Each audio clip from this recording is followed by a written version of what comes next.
International dancehall superstar Vybz Kartel has been behind bars for nearly a decade for a murder he claims he did not commit, locked away deep inside a Jamaican prison.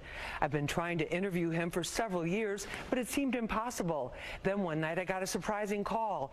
Adidja Palmer, better known as Vybz Kartel, was on the line, wanting to set the record straight.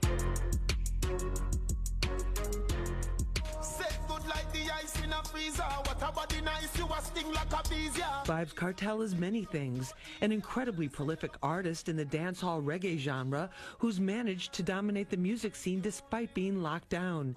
He's a charismatic entertainer whose nickname World Boss hints at the respect he's given on the streets.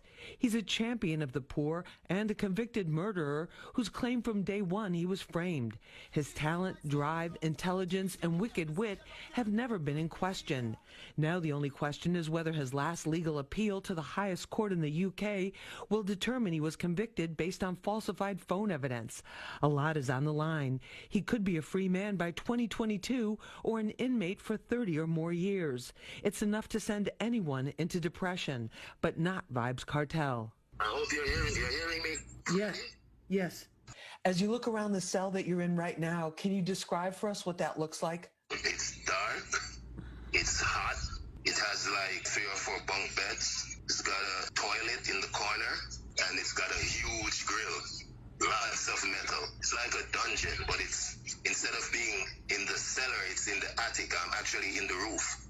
You say you're in a better place mentally than physically. A lot of people would find that hard to believe.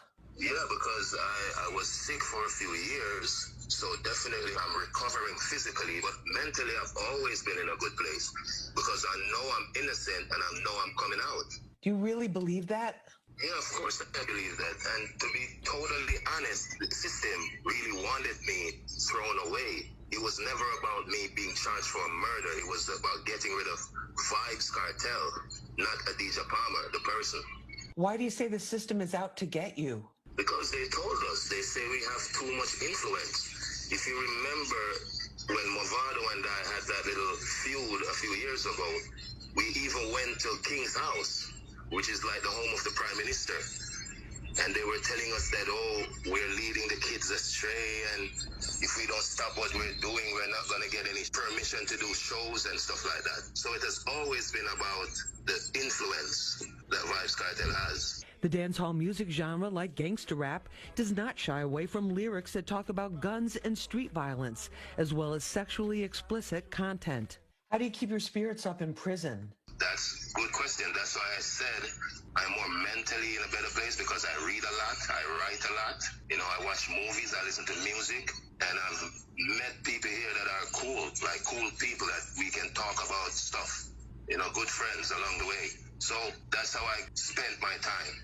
You've had a lot of songs come out since you've been incarcerated. About how many songs have you written during this last decade that you've been behind bars?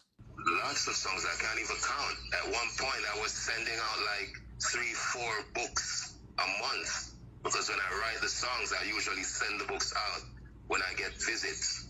Thousands of songs, really. And I know all of them are not going to be able to get released maybe in the span of my career, but you know, I just keep writing and writing. It makes me better.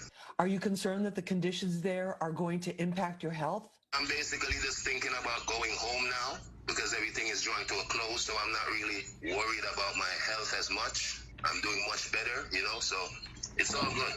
Kartel's attorney, Isop Buchanan, filed a fresh evidence appeal based on the findings of a British digital expert who found that his cell phone had been tampered with prior to his trial. It's expected to go before the Privy Council, second only to Queen Elizabeth in authority. Yes, God save the Queen, because she's the only one that can save me now. Despite the twists and turns in his legal saga, Kartel refuses to give up. Coming up tomorrow night, part 2 of my exclusive jailhouse interview. Kartel gets candid, not holding back about how he really feels. It's a side of him you've never seen before.